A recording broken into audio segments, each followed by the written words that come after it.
Hello guys, welcome back to my channel হামটি ডামটি। কেমন আছো তোমরা সবাই? আশা করি তোমরা সবাই ভালো আছো। আর আজকে আমি এসেছি দিদিভাইয়ের বাড়ি, কারণ আজ মনের জন্মদিন। অনেকদিন পর তোমাদের সাথে অন ক্যামেরা হয়ে বেশ ভালো লাগলো। অনেকদিন পর তোমাদের সাথে একটা ব্লগ শেয়ার করছি, তো তোমরা সাথে থাকো আর দেখতে থাকো আজকের ব্লগ। আর প্রথমেই বলে রাখি, সাবস্ক্রাইবটা কিন্তু অবশ্যই করো, কারণ তোমরা সাবস্ক্রাইবটা করতে মিস করে যাচ্ছ। আর তোমরা যদি এইভাবে সাপোর্ট না করো তাহলে কি আমাদের ইন্সপিরেশনটা বাড়ে বলো? তো সুতরাং দেখতে থাকো আজকের ব্লগটা। এদিকে বার্থডে গার্ল রেডি হয়ে বসে আছে, কখন পায়েসের বাটি আসবে এবং সে সকালবেলার প্রথম খাওয়াটা খাবে। কারণ যতক্ষণ না ধান দুব্য দিয়ে আশীর্বাদ করবে ততক্ষণ কিন্তু কোনো খাওয়া দাওয়া নেই। এই দিক থেকে আমি নিজেকে খুবই আনলাকি ফিল করি। কেন বলো তো? কারণ আমাদের বাড়িতে বলো, আমার মানে শ্বশুর বাড়ি বলো বা বাপের বাড়ি বলো, কোথাতেও জন্মদিন পালন ব্যাপারটা নেই।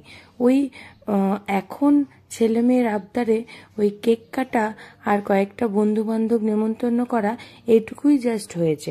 আগে তো সেটাও ছিল না। কিন্তু জন্মদিনে মা নিজে হাতে পায়েস রান্না করে খাওয়াবে, সেই জিনিসটার একটা আনন্দই আলাদা। তো সেটা থেকে যে আমি নিজেও বঞ্চিত হয়েছি এবং আমার মেয়েরাও, কারণ দু বাড়ির কোনো বাড়িতেই এই নিয়মটা নেই।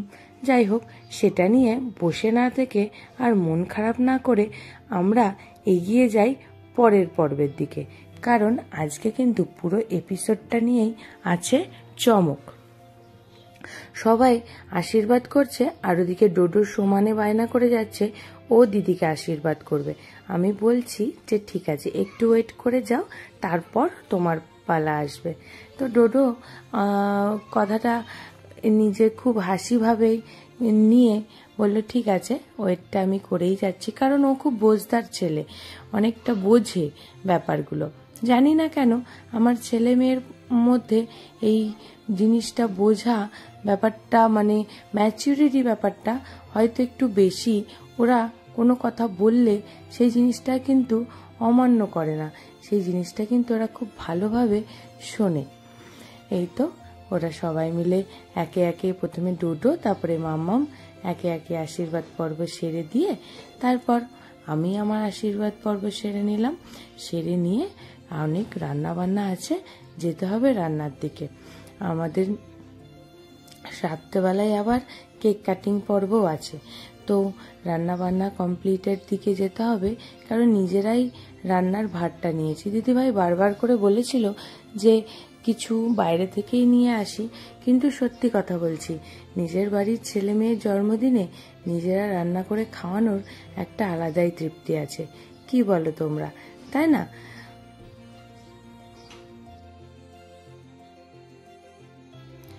এখানে সন্ধেবেলায় আমরা সবাই মোটামুটি রেডি হয়ে পড়েছি।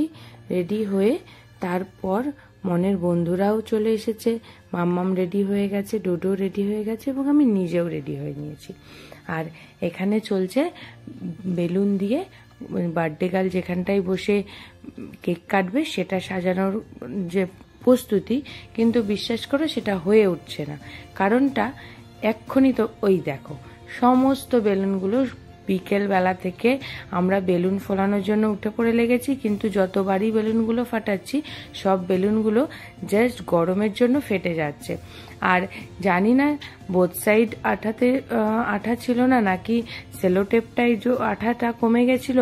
সমস্ত সেলোটেপ প্রায় শেষের দিকে হয়ে গেছে, কিন্তু আমরা কিছুতেই এই হ্যাপি বার্থডেটা হ্যাঙ্গিং করতে পারছিলাম না। তাই কিভাবে কি করব আমরা কিছুই বুঝতে পারছিলাম না। আর সেই জন্য আমরা সবাই মিলে উঠে পড়ে লেগেছিলাম এটাকে সেট করার জন্য। মনের সমস্ত বন্ধু আমি মিলে লেগেছিলাম এখানের এই জায়গাটা ডেকোরেশনের জন্য। জায়গা ডেকোরেশনটা হয়ে গেলে আমরা নজর দেব কেকের দিকে। কথা বলতে বলতে এখানে কেকটাও চলে এসেছে। কেকটা কিন্তু স্নো হোয়াইট থিমের ছিল, আর তারই সাথে ম্যাচিং করে বার্থডে গার্ল ড্রেস পরেছিল একটা হোয়াইট কালারের। বার্থডে গার্লকে কেমন লাগছে ড্রেসটা পরে অবশ্যই কমেন্ট করে জানিও। আর তার সাথে এই কেকটাও কেমন হয়েছে সেটাও জানিও। আর আজকের ব্লগটা তোমাদের কেমন লাগলো অবশ্যই জানিও। এখানেই শেষ করব ব্লগটা। তোমাদের খাওয়া দাওয়ার ভিডিওটা না দেখাতে পারলাম না, কারণ জানি না আমার ফোনটা কি হচ্ছে, ভিডিওটা মাঝে মাঝে না কাজ করছে না।